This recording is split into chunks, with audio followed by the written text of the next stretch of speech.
friends, welcome back, and if you're new, welcome. My name is Nikki and I have a bit of a story time. Yeah, we're just gonna jump into it. So one of the perks, well, I should mention, hello, my name is Nikki if you're new around here. I do these types of like talk with you story time videos. I did one called I Don't Watch White People. The titles of these are shocking, but you need to watch them to understand them. I did another one, I don't use black beauty brands. I need to put my story time videos in kind of like a playlist. I'll leave a link to those down below. They're good watches, good conversation starters. Highly recommend watching those. So one of the perks of my job of being a beauty blogger is that sometimes I get invited to events. Now, I'm not the biggest YouTuber here, as you can tell. You know, I don't have like 3 million subscribers. So when the CVS emailed me, I think they found me through Instagram, honestly. Instagram is awesome. If you're a beauty blogger, vlogger watching this, it's great because you're able to promote yourself in front of a lot of brands because you can tag them. So I go to CVS all the time. If you follow me on Instagram, that's probably the #1 place on my Instagram stories. I go there about 3 times a week and I'm always taking you guys shopping with me. I show you things that are on sale, blah, blah, blah. So I had been tagging them literally for years. And so they DM'd me and they were like, hey, would you like to go to BeautyCon on us? And I was like, oh my God, literally freaking out. Like CVS is like my affordable retail heaven. I feel like the way that people feel about Target is how I feel about CVS. I don't really go to Target that often. I tell you guys this, I go there maybe like twice a year. I go to CVS like 5 times a week. So when I saw that DM, I was like, hell yeah, I'm going. So go to BeautyCon. All right, just got to BeautyCon, and how accurate is the billboard there? I love that. Let's go inside. They were so nice to me. They actually like met me at the front, walked me in, gave me a little goodie bag full of stuff, and they had a huge booth. I'm doing this because it was really big and kind of like the middle of BeautyCon. I had never been to BeautyCon before. That was wild. It's like in LA, it was almost like going to a nightclub. Like people were in their club attire. I was so underdressed. If I have any footage from it, I'll insert it now.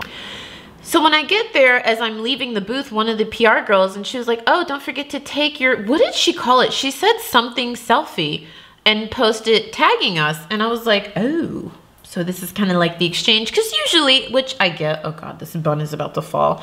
A lot of brands, sometimes when they invite you to places, even if it's free, they don't give you anything, maybe just a goodie bag, they hope or they ask you to tag them because you're promoting them and they've invited you. So it's like an exchange of goodness, you know? They invited me to BeautyCon, I tagged them, great, I'm happy to do that. So I'm like, oh, okay, great. I'm like, I'll tag you later. I gotta put a filter on this. I gotta do a little skin smoothing. I'm gonna be completely honest with you guys, as I always am. If you've seen other story time videos from me, I keep it real with you guys. I don't have perfect skin, and I post a lot of makeup close-up shots on Instagram. I'm not the only one who does this. I do a little skin smoothing, okay? I don't have the perfect skin by any means. I have textures, I have acne scar. I deal with adult acne. I even have adult acne on my chest. I do the skin smoothing. So I'm like, yeah, okay, I'll post it like later, like, you know, after I do a filter and stuff. And she's like, no, no, no. You didn't know our new campaign? And I was like, I'm like all scared. I'm like, what new campaign? And she educates me on how CVS has made it their goal by, I think I have it pulled up here online. I know she said by 2018 they had started that in all of their beauty marketing ads in their stores and I believe online, they were no longer going to edit the photos at all. So any model that you saw on a campaign in the drugstore, on their website, those are the photos as they were taken. No skin smoothing, no Photoshop, no filters, nothing. And I was shocked because I didn't even know that big brands did that, but I was also like, that's freaking awesome. And she explained that the reason that they're doing that is because, you know, with everybody face tuning and photoshopping, and brands have been doing it for hundreds of years, literally, it's creating this false sense of beauty for a lot of people, and it's warping us, myself included, I'm not excluded from this, warping so many people into this false sense of beauty, and they just want to promote real, authentic beauty of women and men the way they are. And I literally was like, that is freaking amazing. But I need to put a filter on this photo. I just Being honest, guys. I was like, that's commendable. That's amazing. I support the movement. But there's no way in hell I'm posting this selfie I just took in front of your big CVS sign without smoothing some of these zits. And so she's like, okay, but think about it, you know, think about it like on a deeper level. What we talked about it for like 20 minutes.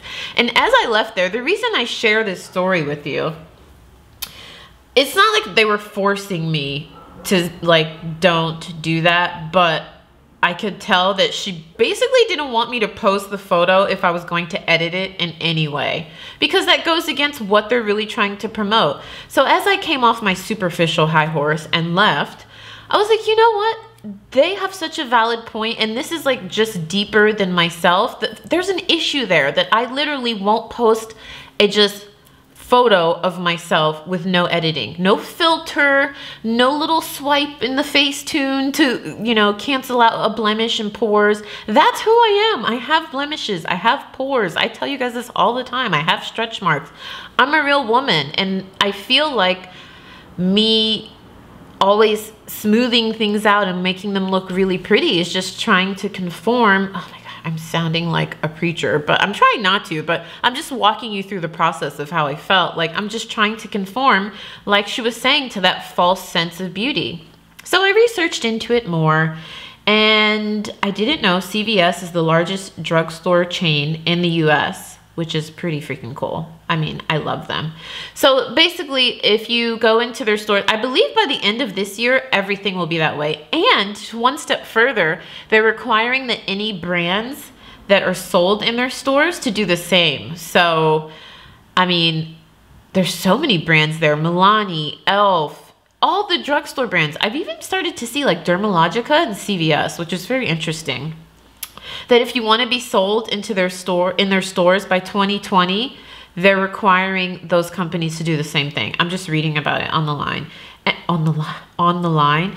And I believe the president of CVS is a woman, and she and her team were really the start of this movement. I think not just her, but I just thought that was so cool. It says, as a purpose-led company, we strive to do our best to assure that all of the messages we are sending to our customers reflect our purpose of helping people on their path to better health. The connection between propagation of unrealistic body images and negative health effects, especially in girls and young women, has been established. And that is so true, you guys. I remember being 12 years old and telling my mom I was fat. I was 12 years old telling my mother I was fat. Now, back then when I was 12, we're getting off on a tangent. This is a whole other story time, and that was because, you know why? Back then it wasn't online, it was all magazines, and I was looking at like 17 and Cosmo. I used to sneak my mom's Cosmo, and I was like, they're so skinny. That was when like being rail thin was in, and I was like, they're so skinny and I'm so fat, you guys.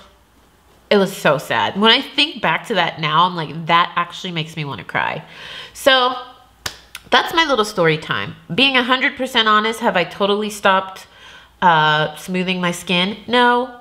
But have I cut back a lot? Yes. I think it's going to be, honestly, it's kind of like a withdrawal. It's so sad to make me think about this, but it's like a withdrawal process that I have to slowly pull my way back from. Like I used to be like, if you go back and look at my Instagram photos from like a year ago, I used to be like, Facetune, swipe, swipe, swipe, get rid of pores. I don't want any pores. I don't want my skin. I want my skin to look like Play-Doh smooth. You know, I don't do that anymore. So it's kind of like a withdrawal. It's crazy. It's like, I'm really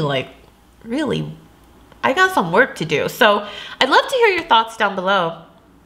I think it's amazing what CVS is doing. I hope it becomes a movement so people like myself are not so, how do I say it? I've probably already said 50 things to offend people, but people like myself don't feel like they have to look perfect. And I love that. And I feel like I'm getting to that stage. So I'd love to know your thoughts down below. Let me know. I will leave a link to the video where I talk about I don't use black beauty brands right here. It is a good watch. It's a good conversation starter. Check it out.